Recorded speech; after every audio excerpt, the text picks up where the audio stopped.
So we're going to do some Matlab today. Hopefully your third computer assignment is sort of wending its way through your computers. Today we're going to talk a little bit about how to use Matlab to design filters. So, you know, it ain't that bad, but you kind of need to think your way through it a little bit. And there's some like do's and don'ts that we want to talk about. So I don't need a computer right away, but I do want to at least think about launching Matlab. So let me just start with something that we understand pretty well. Like I always like to use a vanilla low-pass filter, and then once we understand that, we can kind of build to better and better things. So we're going to start with a low-pass filter. We're just going to talk about how to implement it in Matlab and how to simulate it for an arbitrary input. Okay. So as we all know, low-pass filter, man, you can't read that at all. Low-pass filter looks like that. That's a resistor and a capacitor. I'm sorry, I'm not wearing my mic, am I? Okay. Get that going.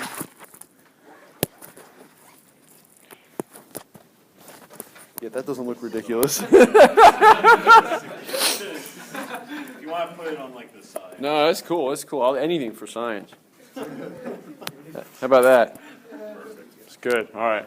So we've got a resistor, capacitor, and we know that the transfer function is h equals 1 over sRc plus 1.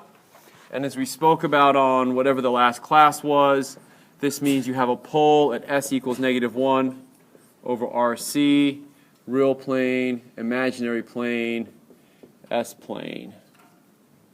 Okay, so this is the S plane. Real's on the x-axis, imaginary's on the y-axis. This is a visual representation of the Laplace transform.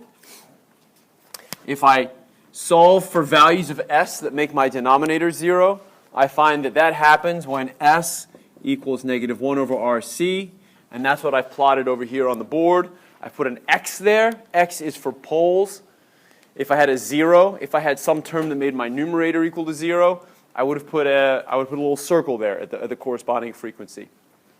All right. So the game we're going to play is we're going to put different poles in different locations, and that's going to make different filters. All right. And when we're dealing with real signals, where are we on this plane? We're on the imaginary axis, right? So if I've got a cosine at some frequency, that means I'm there. If I've got a signal that's a sum of cosines, I'm there and there. So here's a question. Actually, never mind. We'll come back to that in a second. Okay, so there we are. So what I want you to do, and we know this is a low-pass filter, right? So what I want you to do, this is like a little visualization technique that I learned, which I always thought was kind of cool. Did you learn the rubber sheet approach? No, this is like some total nonsense, but it worked for me. Everybody's got things that work for them.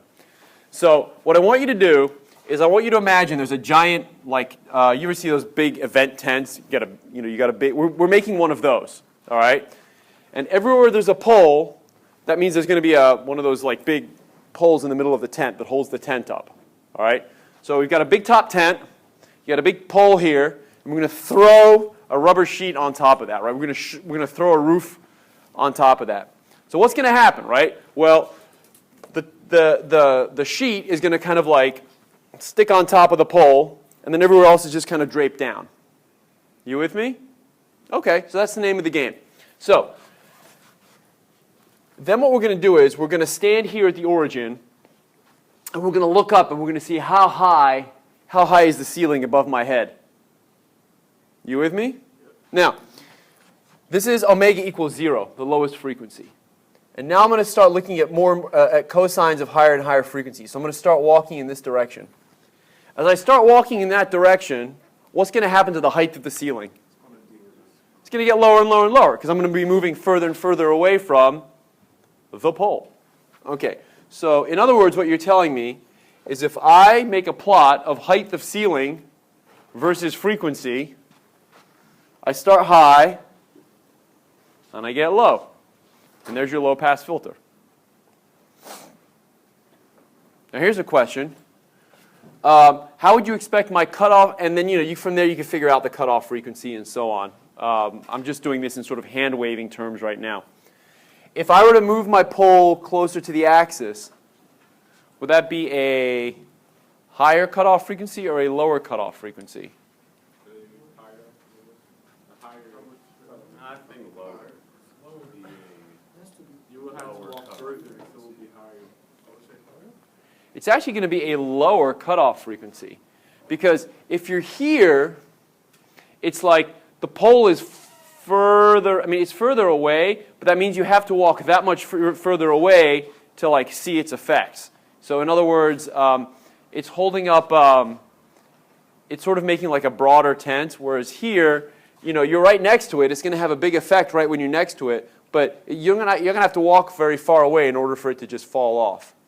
So that's just kind of the rationale, right? If you lower your cutoff frequency, your tent is going to look like that. Now, this analysis is going to make a bit more sense once I start putting poles left, right, and center. Right? We're going to have poles everywhere.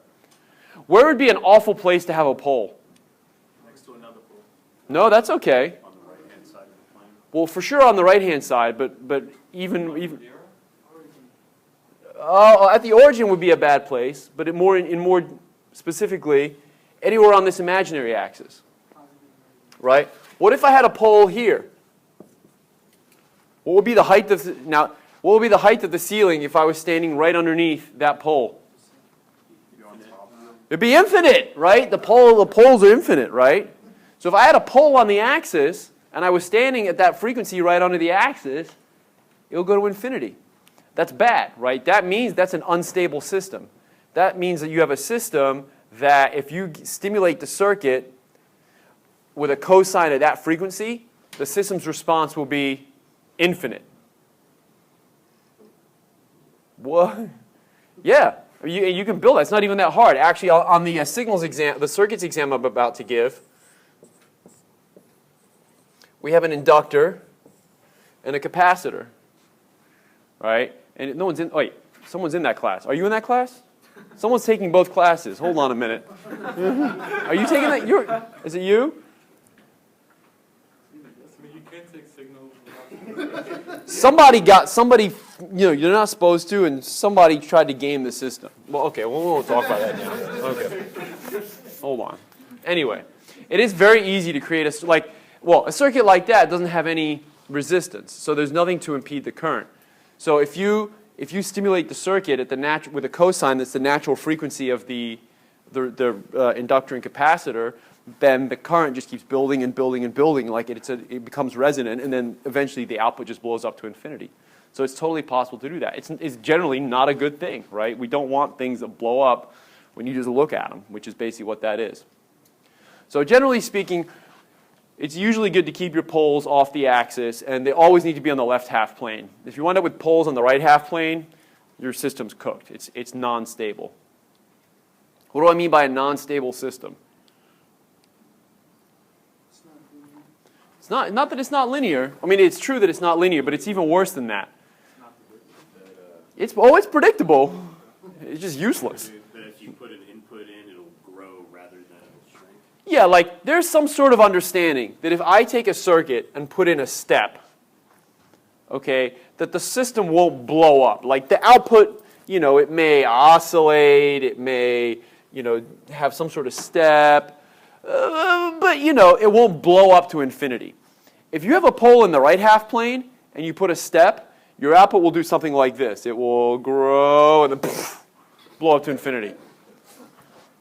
Really, in real life, there's no such thing as infinite voltage. At some point you would either fry the chip or you would max out at whatever the supply voltage is, but there's limitations. But it's unstable. You'll see tons of that when you get to controls. Okay, so all right. So now I've got the system. So what do I want to do with this system? Oh, I know. We want to implement it in Matlab. So I'm going to give you like a 2-second tour behind what's going on. Not because I'm going to test you on it. It's just interesting. Okay, I just think this is cool, and it's worth investing like 10 minutes into understanding what goes under the hood, right? you know, I might not need to know how to fix my engine, but if somebody opens it and says, this is the carburetor, and okay, that's fascinating, right? So that's what I'm doing, right? I'm just giving you a tour under the hood, and then we'll close the hood and drive the car. Okay, well, so then we'll just sort of forget about the implementation details, and we'll actually just do it. So how is Matlab actually simulating this circuit? So once upon a time, we derived, I think, the differential equation for that circuit. Did we not? And we should have gotten something like dv dt plus v over time constant equals input voltage over time constant. Does that vaguely look familiar? That's the differential equation. So, and we've basically already solved this circuit by hand for step inputs, right? We know we use differential equations to figure out how that circuit responds to a step. And we've used differential equations to figure out how that circuit responds to a cosine. But, you know, there's a lot more to the world than steps and cosines. So what happens when you're doing homework assignment 4 and your signal is, you know, something arbitrary that you can't even express with an equation? How can we guess what's going to be the circuit output in that case? That's what I want to know. You got to what? Well, but that's what I'm saying. How is MATLAB, you know, what's under the hood? How's it actually doing the math? So here's what it's doing, and I think it's really interesting. What we're going to do is we are going to estimate the derivative. So what I want you to think about is suppose we've got a table of input voltages and output voltages. So for example, you know, my input voltages are just going to be some stream of numbers. So the first sample, the second sample, and so on. Input's just a list of numbers. You with me? Okay. So what we're going to do is we're going to think about the ith input and the ith output and the I minus 1th output. Okay? So the current sample input, current sample output, and then the previous sample. Okay? So what's a derivative? Derivative's like a slope, isn't it? Is it not? Okay, so watch this. I can't compute the precise derivative, but I can estimate it. And the way I can estimate it is I can take V out at the current point in time minus V out at the previous point in time and divide by the difference, the change in time between those two samples. Right? So in other words, if my output voltage looks like this, if this is V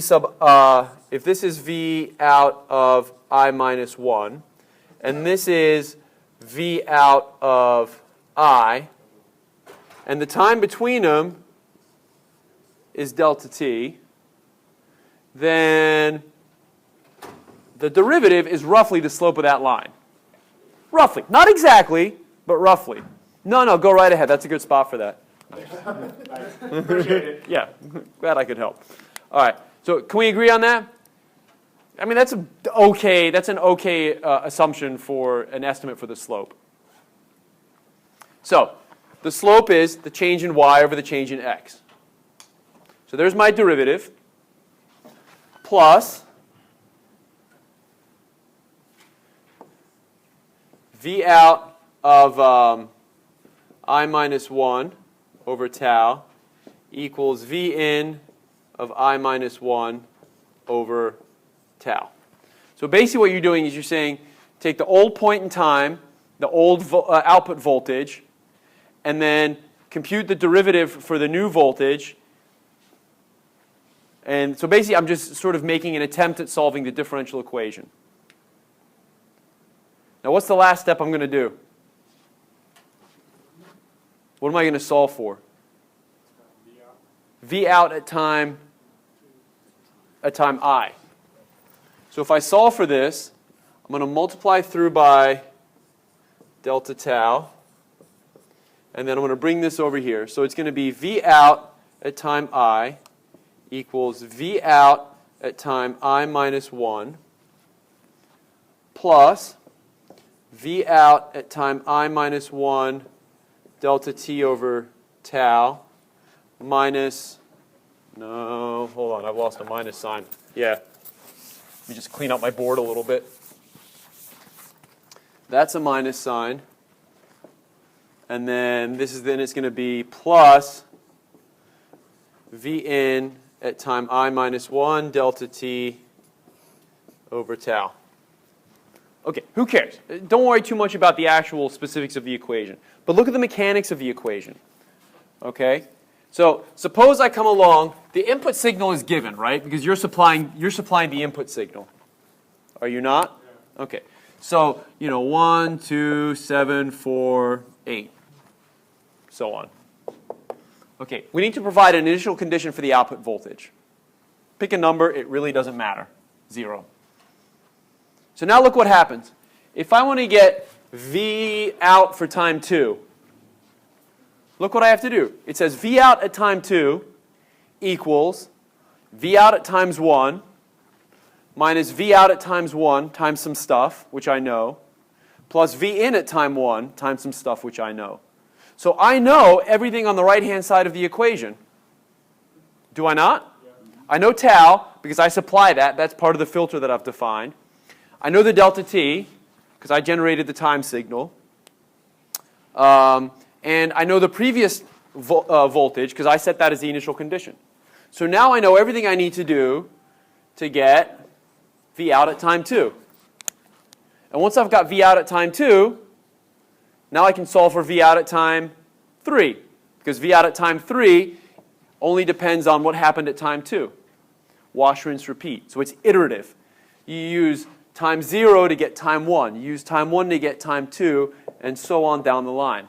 And in the end, you have an output voltage. And you can write a computer program to do it.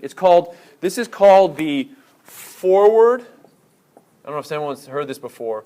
This is the forward Euler method for solving differential equations.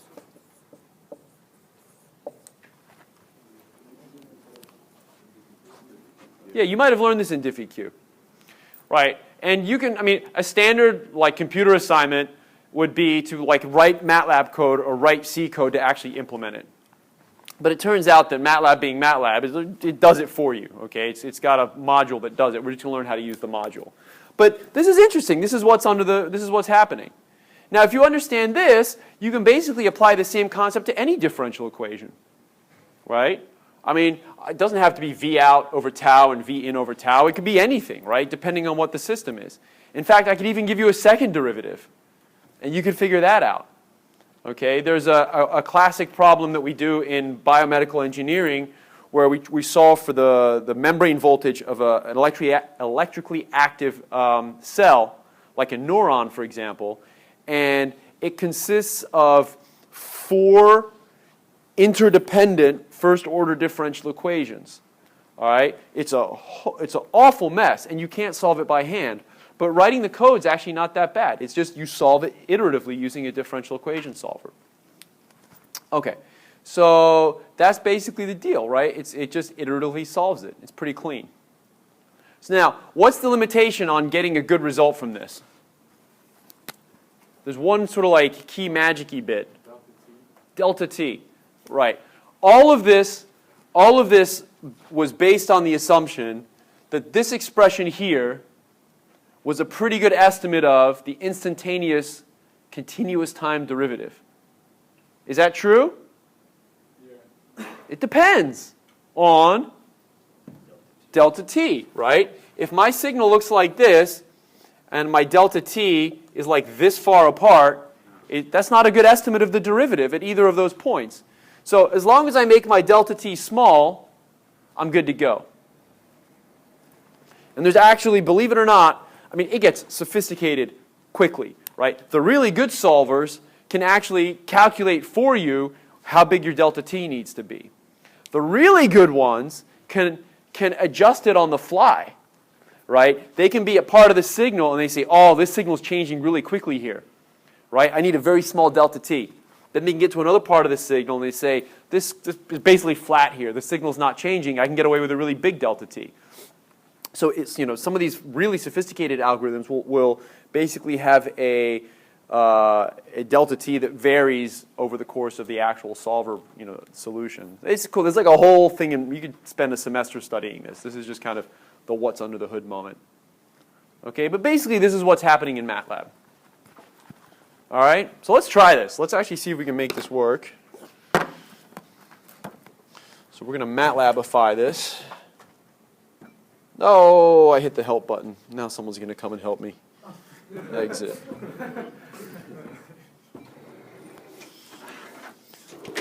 One of those tech center do-gooders.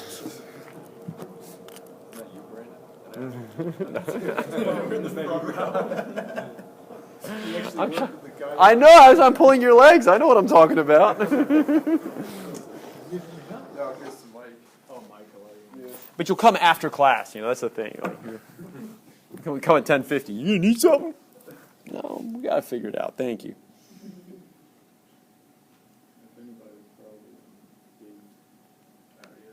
Can you see anything? Yep. You want to see the? All right, where am I? Okay. Am I the only one who gets like 30 emails an hour? No, I don't even know why I bother. that's why I have like one Gmail account that's just for all junk. Yep. It's just for all junk. I should do that. I just need junk mail to go somewhere, it just fills up there. My latest thing is I've been trying very diligently to unsubscribe myself from all the junk, but I don't think it does anything. Like I always hit unsubscribe, and I'm like, I don't think the volume is changing at all. I don't. Okay, so all right, so clear. So let's I don't know. Let's pick a value of RC, like I don't know, a millisecond, e minus 3. So if my time constant's at a millisecond, where should my cutoff frequency be? 1 over that. Right. So I should be expecting. So that's tau equals a millisecond, which means that my cutoff frequency should be 1,000. 1,000 rads per second. 1 over RC is always in rads per second. All right. So here we go. H equals transfer function of, and then look, you even get a little contextual menu. You have to put the coefficients of the numerator and the denominator of our transfer function. So what was the coefficient of my numerator? 1. Easy. Now what was in my denominator? It was SRC plus 1. So first I've got to put the coefficient of the S, which is RC, and then I've got to put the coefficient of the constant term, which is 1. That's it. So I'm going to execute that, and if I say, hey, what's H? Look at that. Can't beat that with a stick. You can't even see it.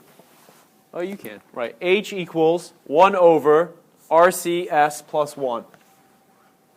That's how you can check to see if you got the right answer. That's pretty nice. All right, let's take that out for a ride, see what we can do with it. Shall we look at the transfer function? All right, ready? Bodhi, H.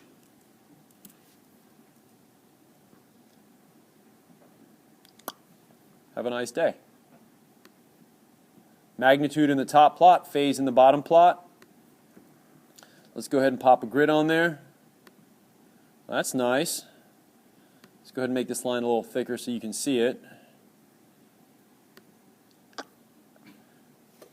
All right. Is cutoff frequency where I think it should be? What did we say the cutoff frequency was? 1,000 rads per second, right? So here's, I don't know if you can read it. The font is kind of small. I might be able to change that. Font. Oh, look at that. 24 point. That helps. It'd be nice if it was actually dark enough to read. I know I changed the color. Okay, whatever, I'll deal with that later. Okay, so there's 10 to the 3 rads per second. So at 10 to the 3 rads per second, what's my gain?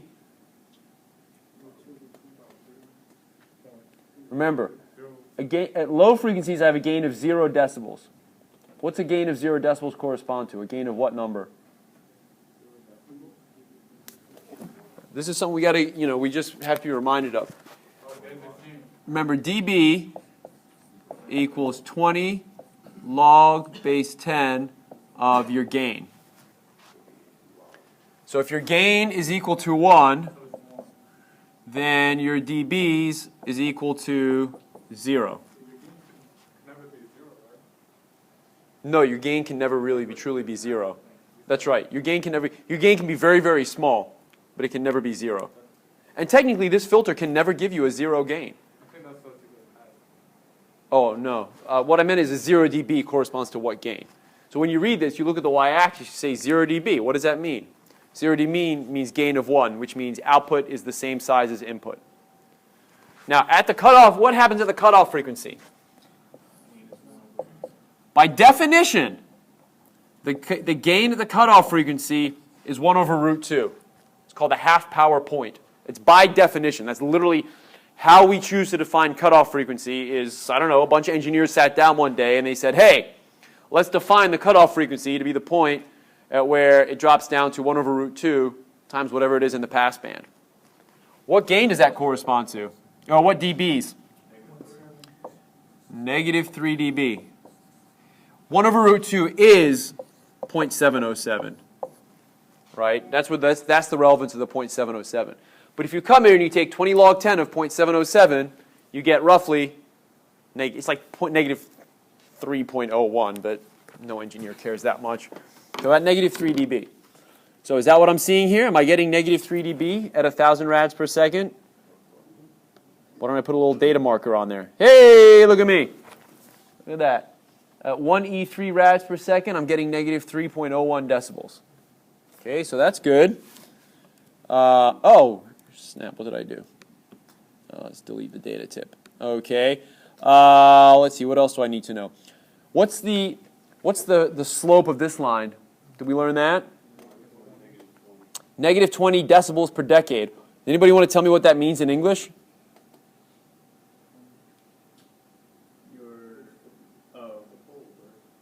The poles. It's related to the poles.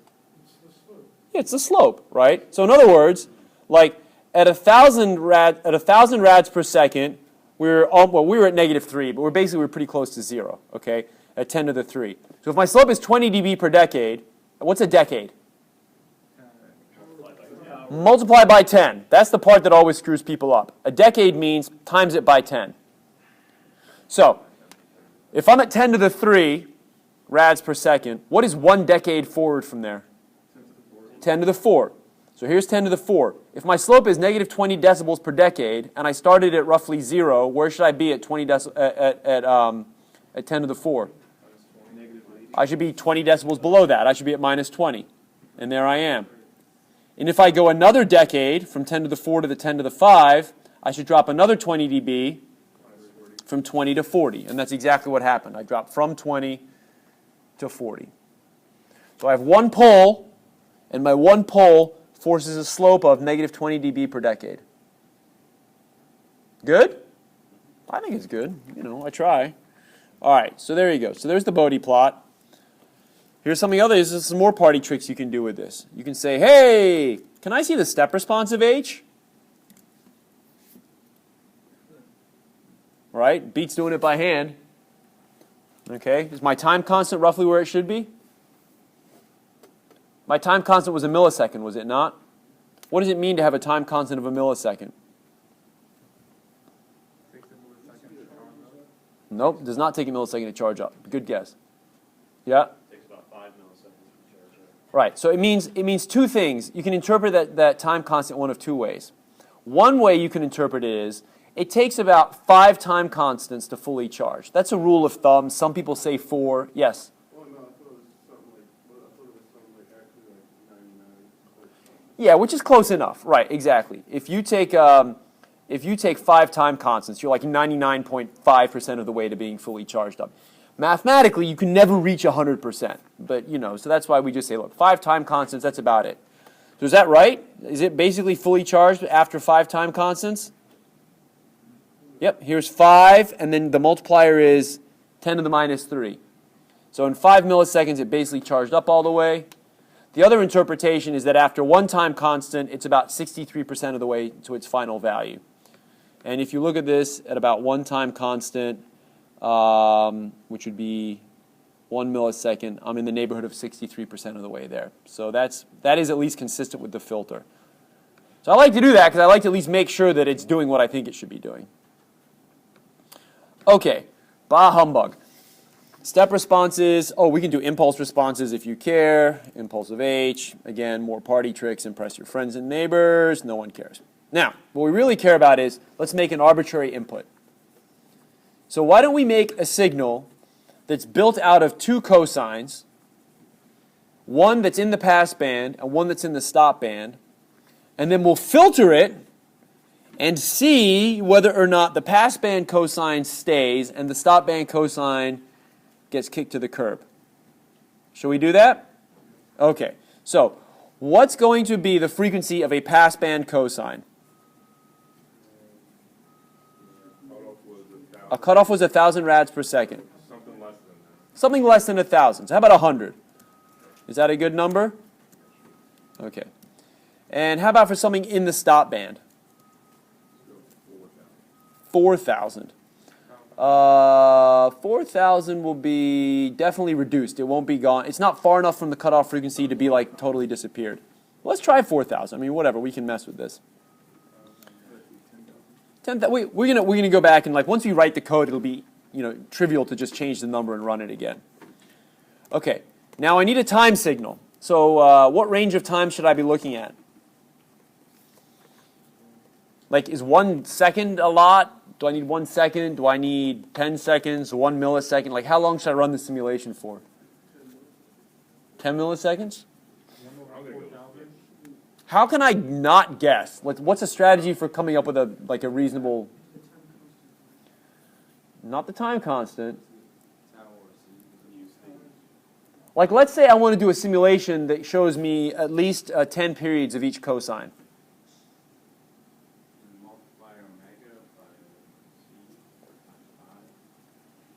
If omega is 100 rads per second, how much time will I need to see 10 periods of that?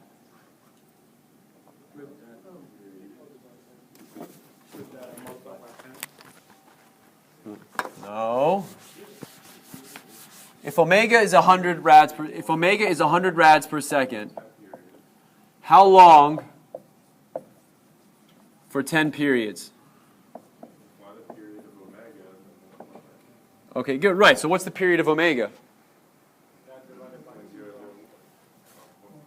No. That's if it was in hertz. Yeah. Don't stiff me on the hertz nonsense. So omega equals 2 pi f, which equals 2 pi over the period, right? So the period is going to be 2 pi over omega. And I want 10 periods. So whatever that number is, that's a good amount for how long I want to run this simulation. I don't have to do 10 periods. That's kind of arbitrary. But I definitely don't want to run a simulation that gives me half of a period because I won't have anything to look at. And I definitely don't want to run a simulation that gives me 5,000 periods because, that's like beating a dead horse, right? If it filters it, it filters it. I don't need to look at 5,000 periods of a cosine to see that. So we'll do 10, okay? So here's what I'm going to do. I don't even like to, everyone should get comfortable using Matlab like this because it makes it easier. So why don't we say n periods equals 10. So therefore, T max will equal 2 times pi times n periods over omega 1. Look at my hands. Are they dirty? They are not.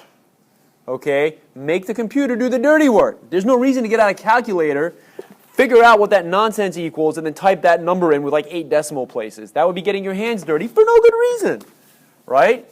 Plus, then if you decided to change any one of those numbers, you'd have to go calculate it again, which is wasteful, right? So here I'm just going to let the computer do it. All right, I still need a time signal. How should I do it? What's my T min? That's just 0. We'll start it at 0. Okay. Have I created a time vector yet? No. How do I do that? Why am I not going to use linspace? I could use linspace. Oh, let's use linspace. That's fine. Okay. So t equals linspace, t min to t max, and I need a bunch of points. So I don't know. I like 10 to the 4. 1e4. Okay. And therefore, x is going to equal cosine of omega 1t plus cosine of omega 2t.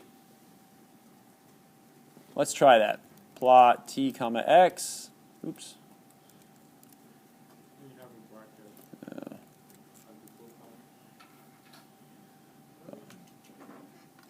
Did I get 10 periods of my low frequency cosine? 1, 2, 3, 4, 5, 6, 7, 8, 9, 10. It's almost like I know what I'm doing. All right. What's all this fuzz that's on top of that of our 100 hertz cosine? That's the 4,000 hertz cosine. I'm trying to zoom in, and I think the computer's going to eat me. Oh, maybe that's why. There we go. There's your 4,000 hertz cosine sitting on top of the 100 hertz cosine. Nice! Okay. All right, before I can filter this, I need the dt. Right? So how can I figure out what my dt is? T0, T1 minus T0. Right? Yep. Well, but there is no t0. It's t2 minus t of 1. Are you comfortable programming in C? Yeah. In C, array indexing starts, the first element in the array is the 0th element. In Matlab, the first element in the array is the 1th element. So there is no, you can't index t of 0. That explains why I get errors. I did not know that. Yes. Matlab does not know what t of 0 is. It knows what t of 1 is. Yay! That's confusing. I don't know. I didn't do it. All right, so let's see here. I think we need to know the sampling frequency. What's the sampling frequency going to be? 1 over dt. See, I'm writing everything in a nice general style. Like, I don't have to calculate anything. And I can change any one of those parameters now and not have to do any recalculation. It's like a good programming style. Okay, so now we get to the part where I can do the filter. So y equals, and the magic command you want is called LSIM, linear simulation. Open paren. Let's see what the contextual menu is. The first thing you need is the system, which is just H. The second thing I need is the input signal X. And the third thing I need is the time signal T. So it actually turns out I don't need the DT and the FS. I think I forgot that I don't really need that. I'll keep it in a second because we're going to use the FFT. It's going to use, the dt is sort of implicit. It's going to calculate that itself when you pass it the time vector. Okay? And that's it. It's going to filter the signal for me. So let us now plot t comma x comma t comma y, legend x, y. Pow! Can anybody see what's happening? Let's see if we can clean that up for you a little bit.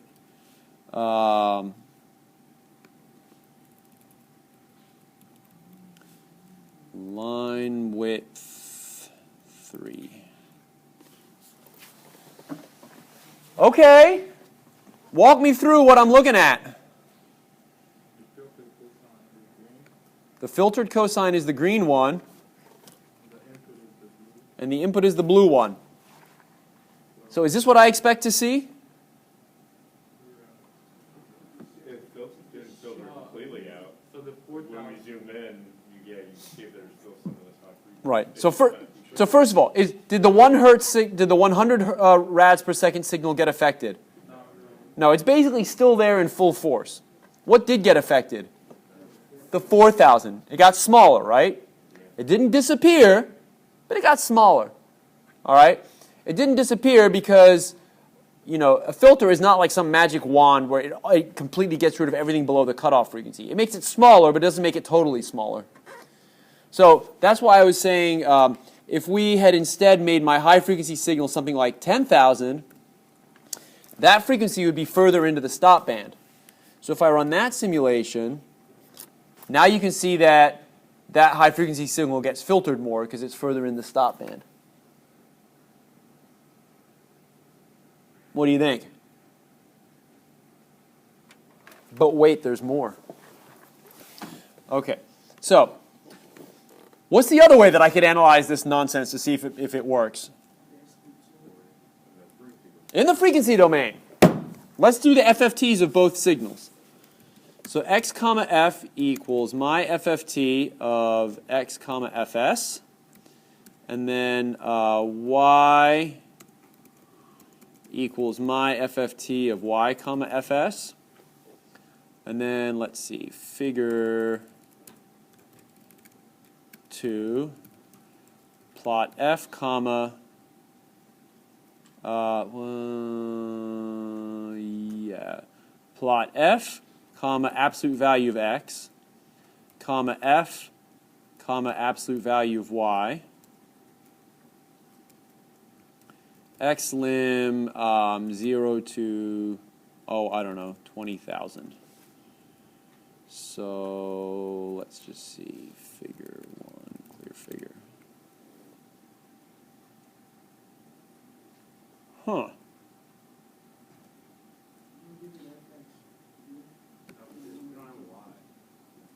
The second FFT, is that? Hold on a minute. My x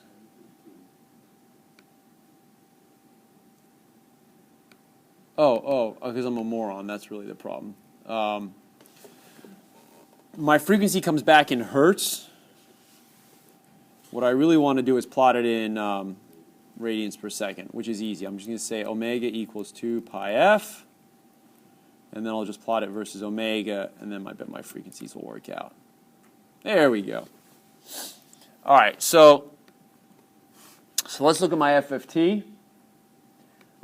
In the original case, I had, so they're actually superimposed on top of each other. I don't know if you can tell. So here's the 100 radians per second signal. There's a blue signal and a green signal, okay, which means that the 100 radians per second cosine is present in both the input and the output. All right. Now if I go out here to, this is the 10 to the 4th cosine. It's there in the input. And is it there in the output? Woo, look at it down there. You see it? There it is. It's still there, hanging on. Right? But it took a beat down. It took a beat down. Could we calculate how much of a beat down it took? Could we have predicted that? Of course we could, right? So the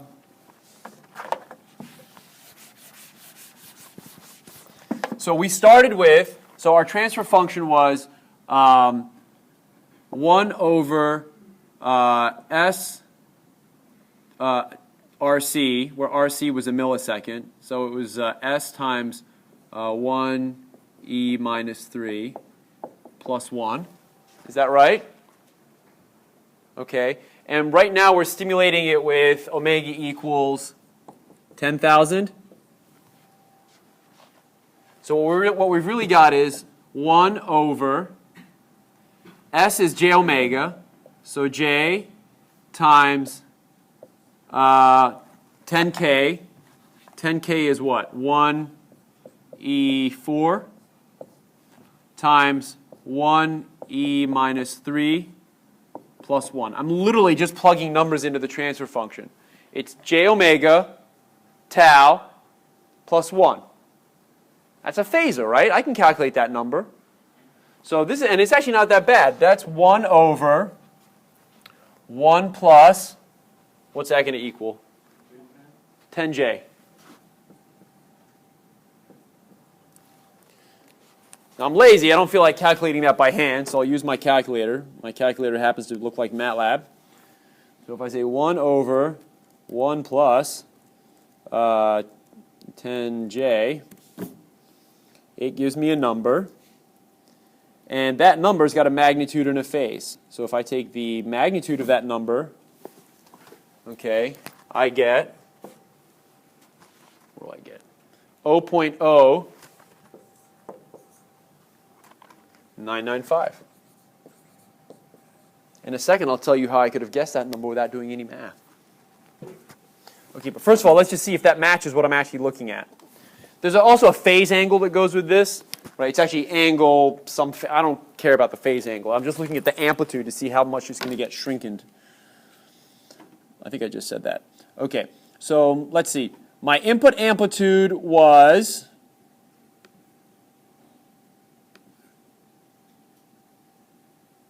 about 0.313. So what would I anticipate my output amplitude is going to be?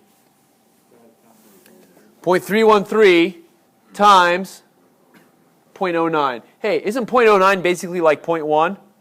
Okay, so 0.313 times 0.1 should leave us with 0.0313. Show me.